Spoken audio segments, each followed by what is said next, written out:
Chapter 27.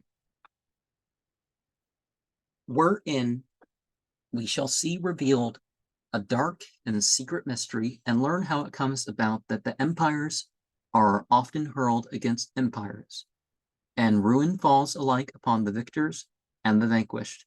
And the wise reader, if such there be, which I doubt, will meditate upon this important utterance. A war is a matter of business. The angels had dispersed.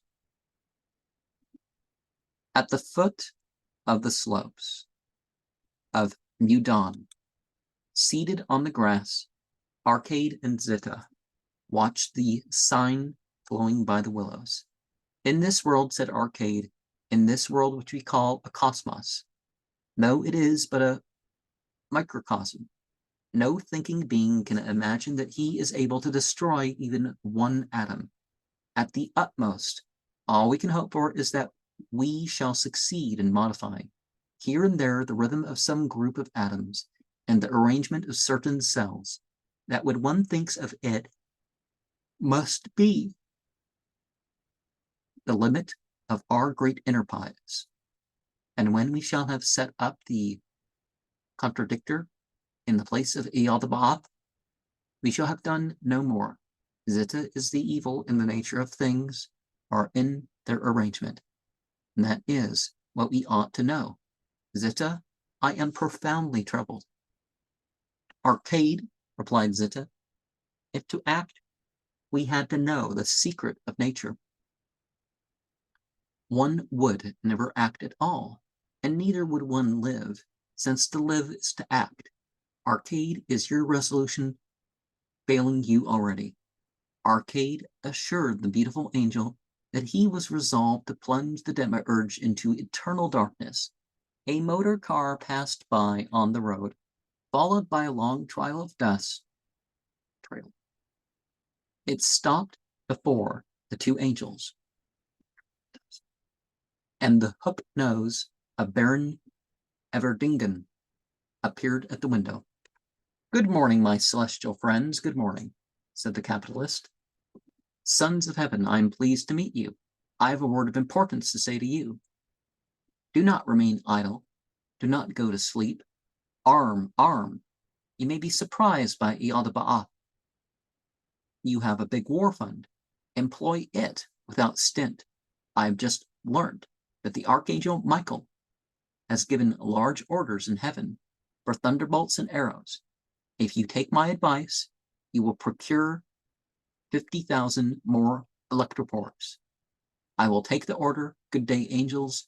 Long live the celestial country. And Baron Everdingen flew by the flowery shores of Uventsines in the company of a pretty actress. It is true that they are taking up arms at the demiurges, asked Arcade. It may be, replied Zita, that up there another Baron Everdingen is inciting to arms.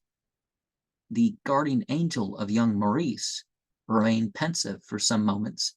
Then he murmured, can it be that we are the sport of financiers? Pooh, said the beautiful archangel. War is a business. It has always been a business.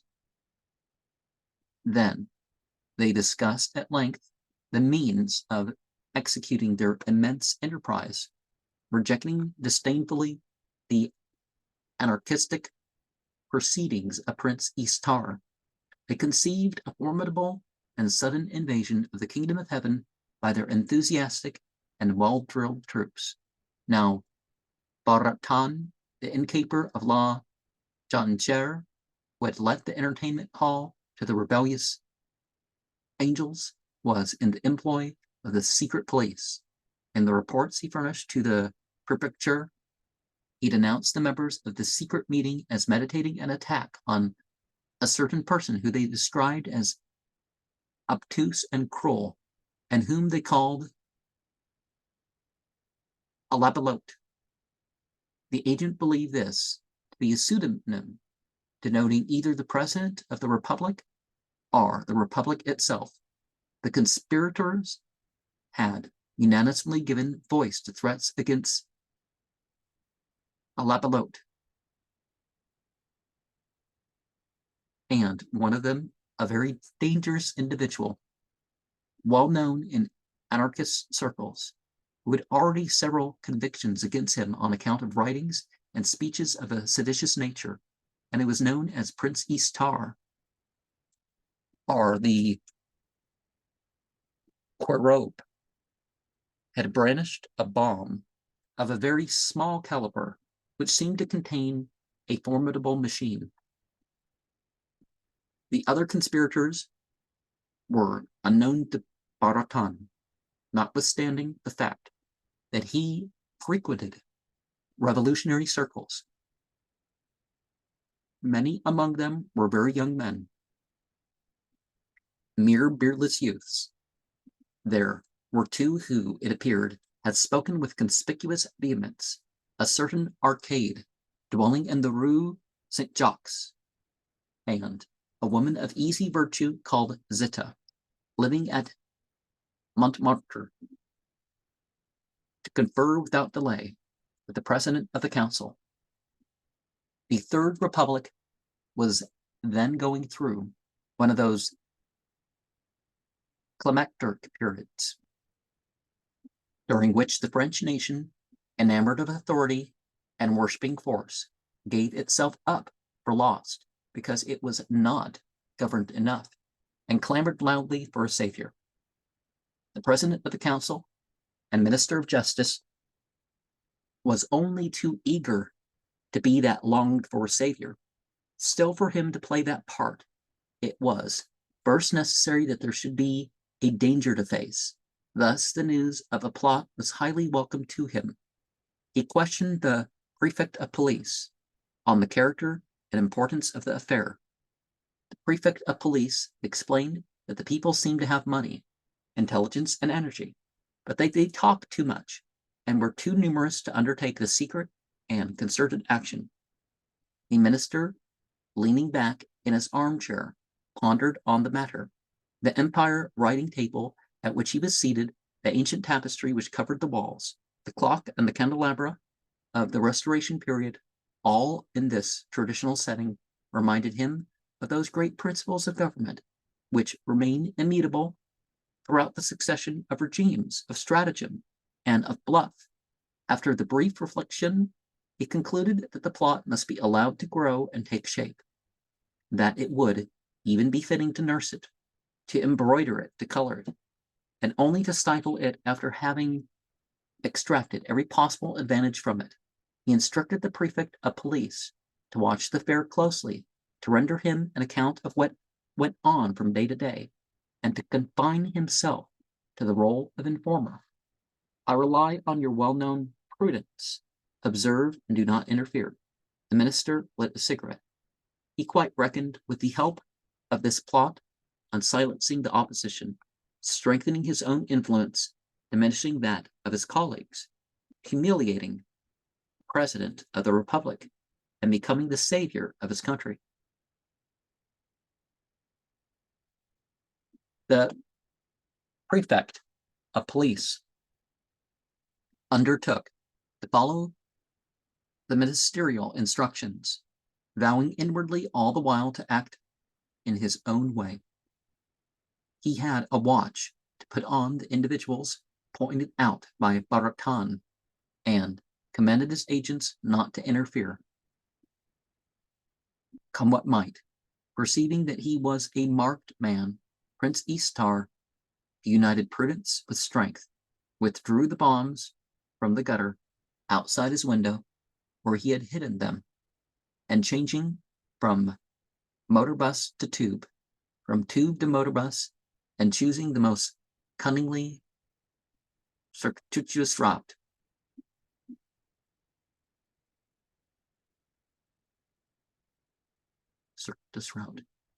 at length deposited his machines with the angelic musician. Every time he had left his house in the Rue Saint-Jacques, Arcade found a man of exaggerated smartness at his door, with yellow gloves and in his tie a diamond bigger than the regent. Being a stranger to the things of this world, the rebellious angel paid no attention to the circumstance. But young Maurice de Esparvu, who had undertaken the task of guarding his guardian angel, viewed this gentleman with uneasiness, for he equaled in assiduity and surpassed in vigilance that Monsieur Mignon, who had formerly allowed his inquisitive gaze to wander from the ram's heads on the Hotel de la Sordière in the Rue Gorancier to the apse of the church in St. Sulpice. Maurice came 2 and 3 times a day to see Arcade in his furnished rooms, warning him of the danger and urging him to change his abode. Every evening he took his angel to night restaurants where they supped with ladies of easy virtue. There, young de Esparvu would foretell the issue of some coming glove fight, and afterwards exert himself to demonstrate to Arcade the existence of God, the necessity for religion, and the beauties of Christianity.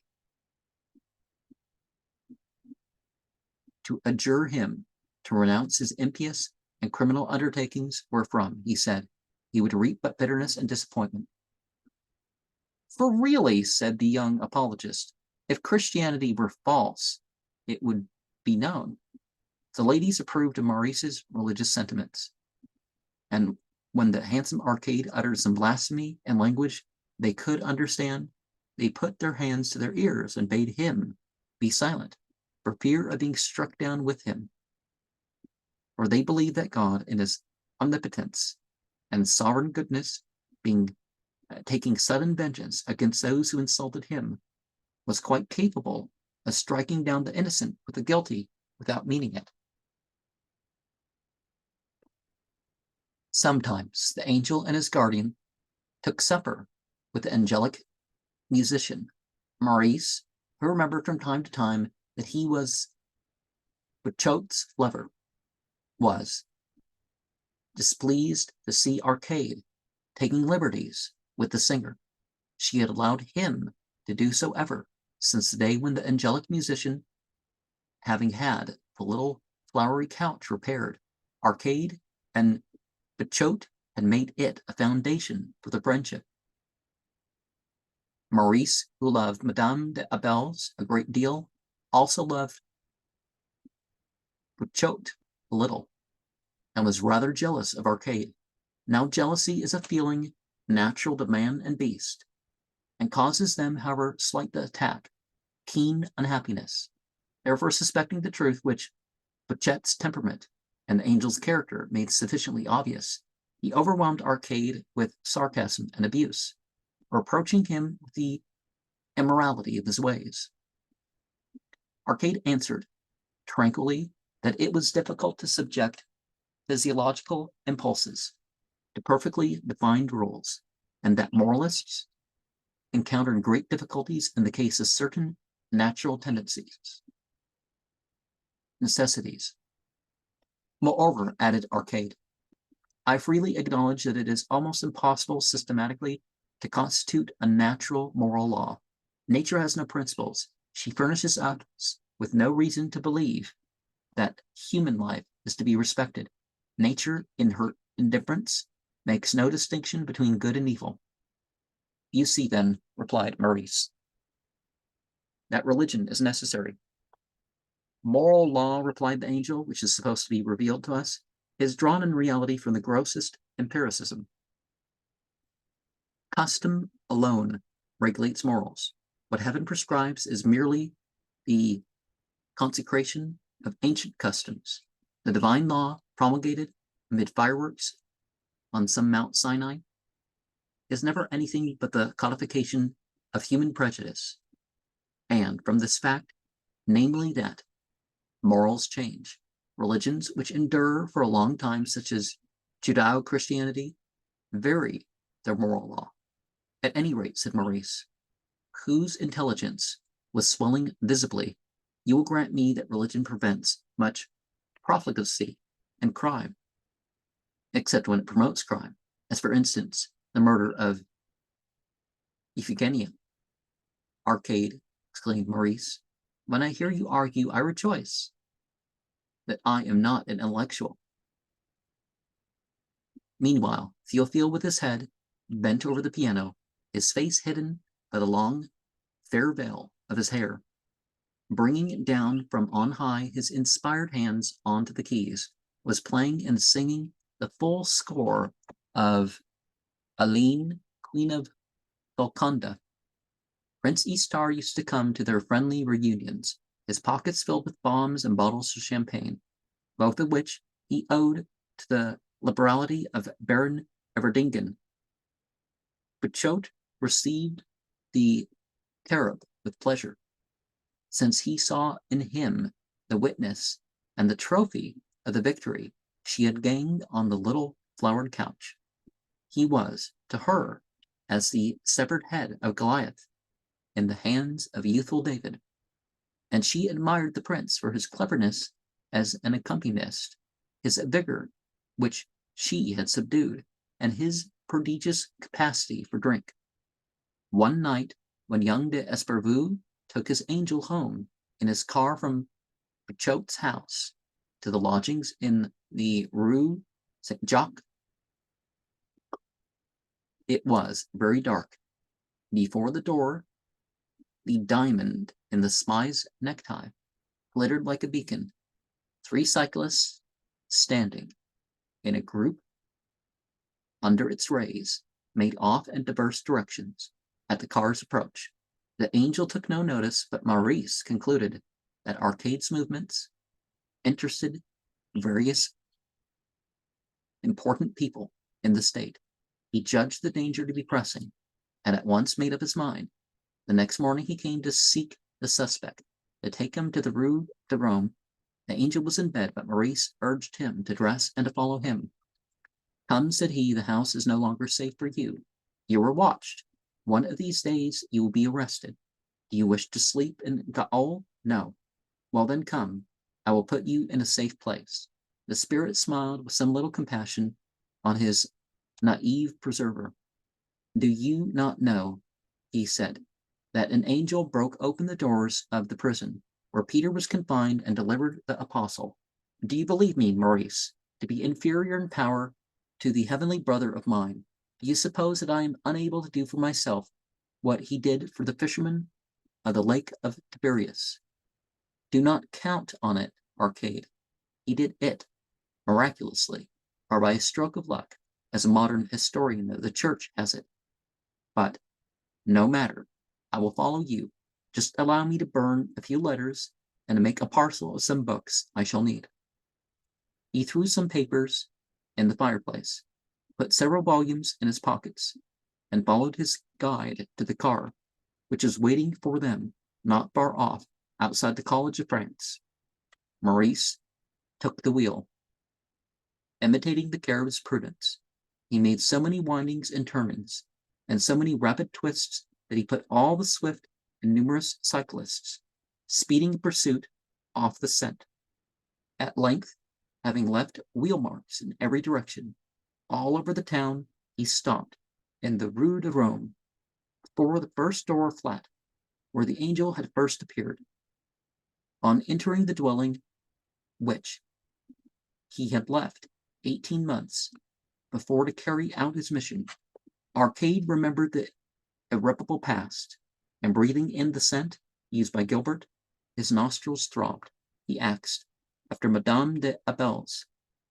She is very well, replied Maurice, a little plumper, and very much more beautiful for it. She still bears you a grudge for your forward behavior. I hope that she will one day forgive you, as I have forgiven you, and that she will forget your offense, but she is still very annoyed with you.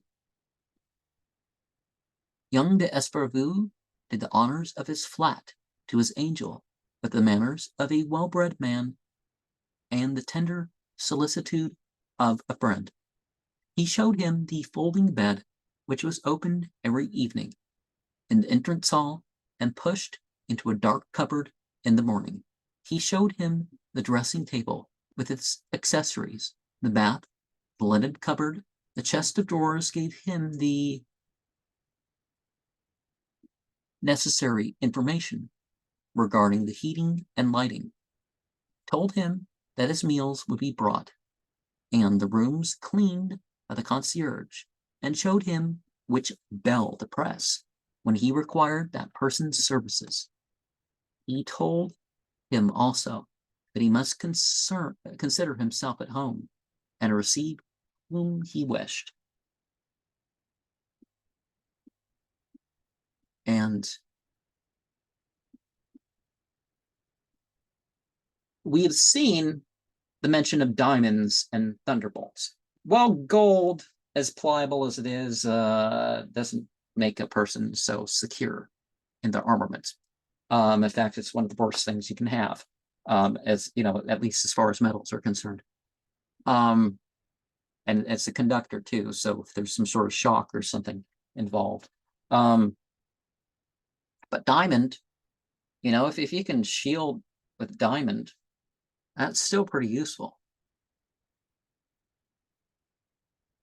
And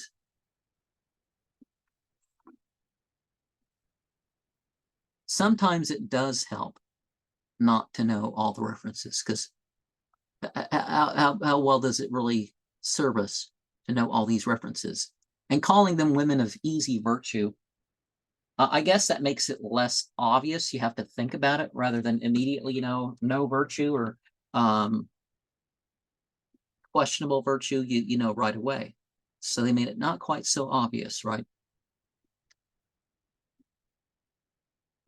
And, you know, sometimes that's, you know, the point. But punishing the innocent, it's not really punishing the innocent if you're like showing. Now, tolerance you have to put up with, but sometimes you don't show tolerance if you can do otherwise. You say something that you somehow distance yourself from the situation. The Quranic blasphemy laws rely not on punishing people physically for doing such things, but separating them yourself from their presence, separating yourself from what's going on and people speaking against something. And you know, the comparison of the heaven of the church is like something where you just serve and, you know, things are automatic and all that stuff, rather than, you know, you still have your personality. Now the Greek position is being exaggerated. It's still the deserving lot, but, you know, you do want to be yourself or your best self or whatever in any situation of reward, right?